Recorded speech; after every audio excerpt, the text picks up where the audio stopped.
ॐ श्रीकान्तद्रुहिणोपमन्युतपनस्कन्देन्द्रनन्द्यातयः प्राचीनो गुरवोऽपि यस्य करुणालेशाद्गता गौरवम् तं सर्वादिगुरुं मनोज्ञवपुषं मन्दस्मितालङ्कृतं चिन्मुद्राङ्कितमुद्रपानिनलिनं चित्ते शिवं कुर्महे। நமஸ்ததசே நமஸ்ததசஸ்பதே நமஸ்ஸகீனாம் புரோகானாம் சக்ஷுஷே நமோதிவே நமப்பிரதிவே நமஹ. எல்லாம் வல்ல இறைவியனுடைய பெருங்கருணையினாலே அபிராமி சமயத்தின் அந்தாதி குடில் சார்ந்து உங்களை சந்திப்பதில் பெருமகிழ்ச்சி அடைகிறேன். உபாசனை ரகசியம் 108 நாம் சிந்தித்து கொண்டிருக்கிறோம். அதில் வெகு நாள் உபாசனை செய்தும் பயனில்லை, காரணங்களும் தீர்வுகளும். அதில் தீர்வு பார்த்துன்னு வரோம். அதில் தானம், கர்மா அப்படிங்கிறத பிரச்சனை நமக்கு. ஒரு மனிதனுடைய கர்மாங்கிறது எப்படி இருக்கு, அதை எப்படி நம்ம தீர்த்துக்கலாம். இப்போ இந்த கர்மா அப்படிங்கிறது என்ன அப்படின்னா, உடலோடு ஒட்டி இருக்கிற வியாதியை போன்றது. அதே மாதிரி ஆன்மாவுக்கு கர்மாங்கிறது அது கூட சேர்ந்து இருக்கும். அப்ப அந்த ஆன்மா உடலை எடுத்து எப்பொழுது வெளிப்படுகிற பொழுதெல்லாம் அந்த கர்மா வெளிப்படும். ஒரு மனிதன் ஒரு பிறவியிலே செய்த கர்மாவின் பயனானது அவனோடேயே வரும், கூடவே வந்துடும். வேற எங்கும் மாறாது, அழியாது, திரியாது.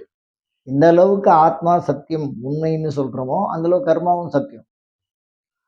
அப்ப இந்த கர்மாவை தெரிஞ்சோ தெரியாமலோ போன பிறவியிலையோ இந்த பிறவியிலையோ அப்படின்னா அது காலத்துக்கு தகுந்த மாதிரி. இப்ப நெருப்பை தொடுறோம், நம்ம அது சுடணும்னா அடுத்த பிறவி வரைக்கும் காத்துக்கணும்னு அவசியம் இல்லை, உடனே சுடுறோம், அது உடனடியா பலனை தரும்.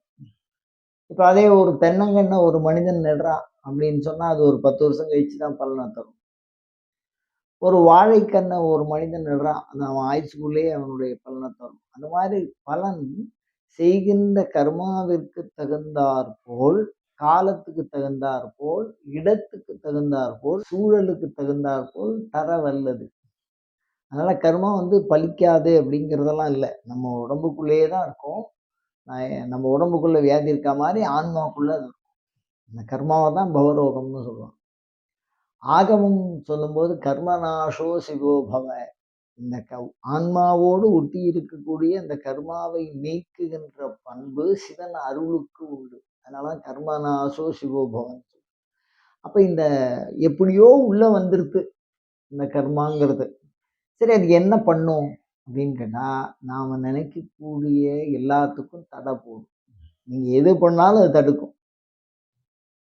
நீங்க உங்களுடைய மகிழ்ச்சியை குறித்து தான் எப்பொழுதும் முயல்வீர்கள். அந்த மகிழ்ச்சி தடை போட்டுக்கிட்டே வரும். கெட்டதை போக்கிக்க முடியாது. இந்த கர்ம வியாதி மனிதனுக்கு இருந்ததுன்னா சரி, இதை எப்படி நீக்கிறாங்க, இது எப்படிப்பட்ட ஒரு பெரிய ஒரு சவாலாக இருக்கிறது அப்படின்னா, அதனாலதான் அதை நோயின்னு சொன்னேன். அதை தேவதை வழிபாட்டின் மூலமாக நீக்குகிறார்கள். தென்புலத்தார் வழிபாடு, தெய்வ வழிபாடு, விருந்து, ஒக்கல், தான் எடுத்துக்கிற சிவபூஜை, இந்த மாதிரி பூஜைகளின் வழியாக அந்த கர்மாவை நீக்கிக்கலாம், வெளியில போய்க்கலாம். எப்படி மாத்திரை சாப்பிட்டா வியாதி வெளியில போறதோ அந்த மாதிரி. அதுல ஒரு முக்கியமான ஒரு விஷயம் தானம் கொடுப்பது. இந்த தானம் என்பது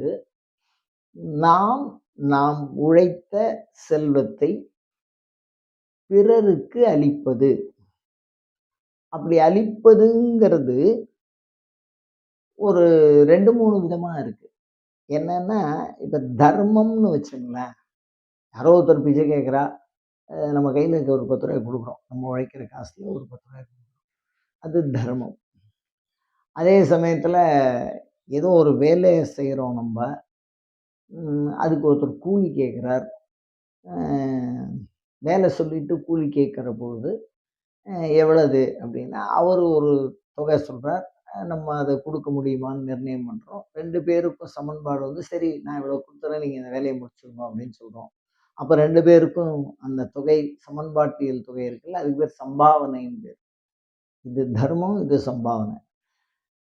இப்ப இந்த தானம் என்பது இறைவனோடு தொடர்புடைய அந்தணர்களுக்கோ, ஒரு பொருள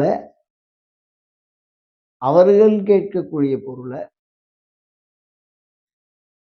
வியாதி நிவர்த்திக்காகவும், கர்ம நிவர்த்திக்காகவும், ஆயுசு அபிவிருத்திக்காகவும், தான் லட்சியத்த சாதிக்கிறதுக்காகவும் அந்தணருக்கு அரசர் குடுத்து பழகுறாங்க. ஏன்னா இதோட சான்று பார்த்தீங்கன்னா, முழுக்க முழுக்க புராணங்கள் நெறையா இருக்கு. அதுல வாமன அவதாரத்துல தானம் வாங்க வரா. அப்படி வரும்போது அவர் கேட்கிறார், "ஒரு 3 அடி மண்ணு தான் வேணும்" அப்படின்னு கேட்கிறார். அப்படி திடீர்னு தன்னுடைய உருவத்த பெருசு பண்ணிக்கிறார். அப்போ 3 அடியா அளக்கிறார். இப்படிலாம் அளக்கிற பொழுது கேட்கிறார், "இந்த மாரிலாம் மாத்தி வாங்கலாமா? நீ கேட்கும்போது சின்ன பையனா தான வந்த. இப்ப இவ்வளோ பெரிய வடிவம் எடுத்துக்கலையே" அப்படின்னு கேட்கிற பொழுது, தானத்துக்கு அந்த வல்லமை, "கொடுப்பதில் சிறப்பல்ல. நீ குடுக்குற கர்மாவ நான் அழிக்கிறதுக்காக தான் தானம் வாங்குறேன். அப்போ உன்னுடைய பாவத்த நான் அழிக்கிறேன்" அப்படின்னு அதுல புரிய வச்சிருக்கான் அந்த புராணத்துல.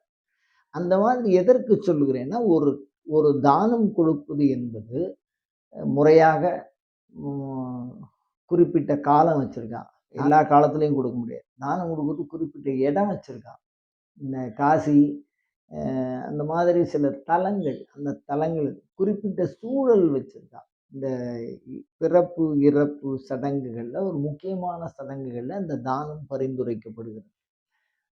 அந்த மாதிரி ஒரு குறிப்பிட்ட சூழல் வச்சிருக்கான். அந்த சூழல்ல இந்த ஆத்மாவுல ஒட்டி இருக்கக்கூடிய கர்மாவ நாம அழிக்கலாம்.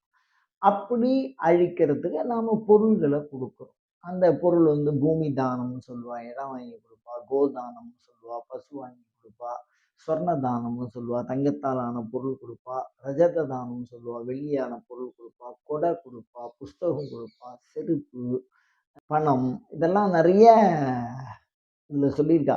நம்ம எள்ளு, தானியம் இதெல்லாம் தானமா குடுக்குற வழக்கம். இறைவனுடைய உருவம், பிரதிமா இது மாதிரிலாம் நெறைய தானங்கள பத்தி குறிப்பு இருக்கு. அந்த குறிப்புகளை செய்தால், நம்ம வந்து உபாசனை ரொம்ப நாளா நடந்தும் நடக்கல அப்படின்னு சொன்னா, இந்த மாதிரி குருவினுடைய பரிந்துரையின் பேர்ல அ எந்த தானம் பண்ணினால் எந்த தேவத பிரீதி அடையுமோ, அந்த தானத்த பண்ணணும். இப்ப சுவாசினி பெண் தேவதையா இருந்ததுன்னா, அதுக்கு புடவை அந்த மாரி தனியா சொல்லுவா.